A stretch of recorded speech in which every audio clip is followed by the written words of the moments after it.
Hi everyone, I am Mohammad Aamir. हमने पिछली video में देखा कि ओवर पॉपुलेशन क्या है। इस वीडियो में हम देखेंगे कि ऑप्टिमम पॉपुलेशन क्या है, ऑप्टिमम पॉपुलेशन के कॉन्सेप्ट क्या है, मीनिंग क्या है, और हम देखेंगे कि उसके काजेज़ क्या हैं, उसके रीजन्स क्या हैं, उसकी जो है इफ़ेक्ट क्या है, उसके कैरेक्टरिस्टिक्स क्या हैं। बहुत सारी चीज़ें हम इस वीडियो में देखेंगे।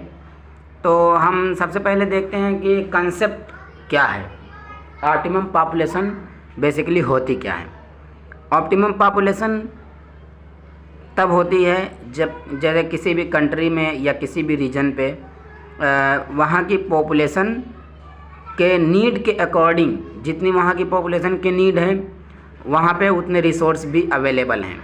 उसको जो है किसी से रिसोर्स लेने की ज़रूरत नहीं है। तो उस कंट्री को हम कहेंगे कि ऑप्टिमम पॉपुलेशन वाली कंट्री है, या उस रीजन को हम ऑप्टिमम पॉपुलेटेड रीजन कहेंगे। जैसे कि ऐसी एग्जांपल्स बेसिकली हम यूरोप में ही देखने को हमें मिलता है, जहाँ पे ऑप्टिमम पॉपुलेशन होती है। वहाँ पे रिसोर्स उतने हैं जितने कि उनकी मतलब पॉपुलेशन में जिनके वहाँ के लोग, जितनी वहाँ के लोगों को नीड है वहाँ पे रिसोर्स भी उतने अवेलेबल हैं। तो उसके कैरेक्टरिस्टिक्स देखेंगे ऑप्टिमम पॉपुलेशन के।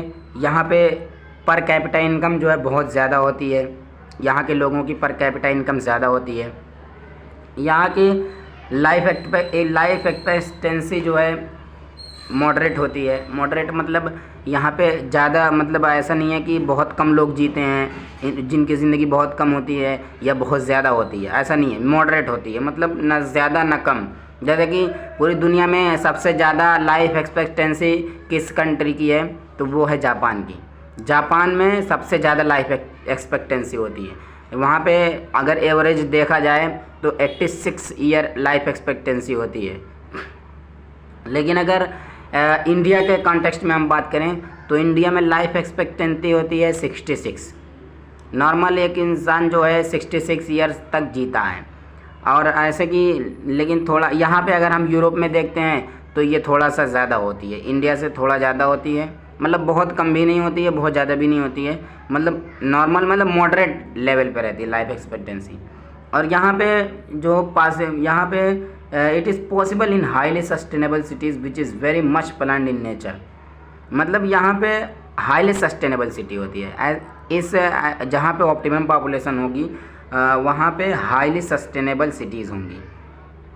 और हम अगर ऑप्टिमम पॉपुलेशन के एग्ज़ाम्पल देखते हैं, उनके रीजन की बात करते हैं, तो जीन मैफ्री एक मतलब फ़िलासफ़र हैं, ज्योग्राफ़र हैं। उन्होंने जो है 1970 में ऑप्टिमम पॉपुलेशन के रीजन को डिफ़ाइन किया। उन्होंने बताया कि गोटेनबर्ग एक मतलब स्वीडन का एक सिटी है, यहाँ पे ओवर पॉपुलेशन देखने को ऑप्टिमम पॉपुलेशन देखने को मिलती है। यूरोप की एक कंट्री है लाइचेंस्टाइन में भी ऑप्टिमम पॉपुलेशन देखने को मिलती है। और ओस्लो नॉर्वे की सिटी है, नॉर्वे की कैपिटल भी ओस्लो ही है, तो यहाँ पे हमें देखने को मिलता है।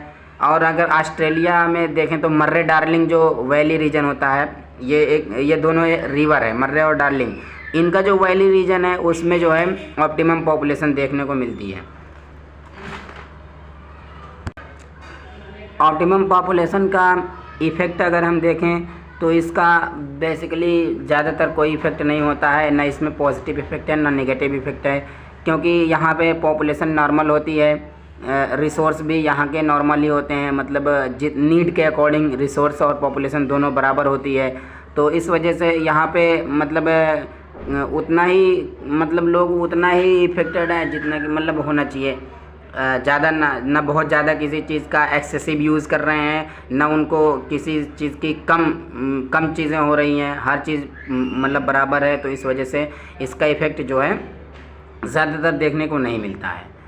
So thank you for watching this video. हमने इसमें देखा कि ऑप्टिमम पॉपुलेशन में क्या है, उसके कॉन्सेप्ट हमने देख लिए, उसके कैरेक्टरिस्टिक्स देख लिए, उसके रीजन्स देख लिए जो जीन मैफ्री ने बताया था। So thank you very much. हम मिलेंगे नेक्स्ट वीडियो में। Thank you.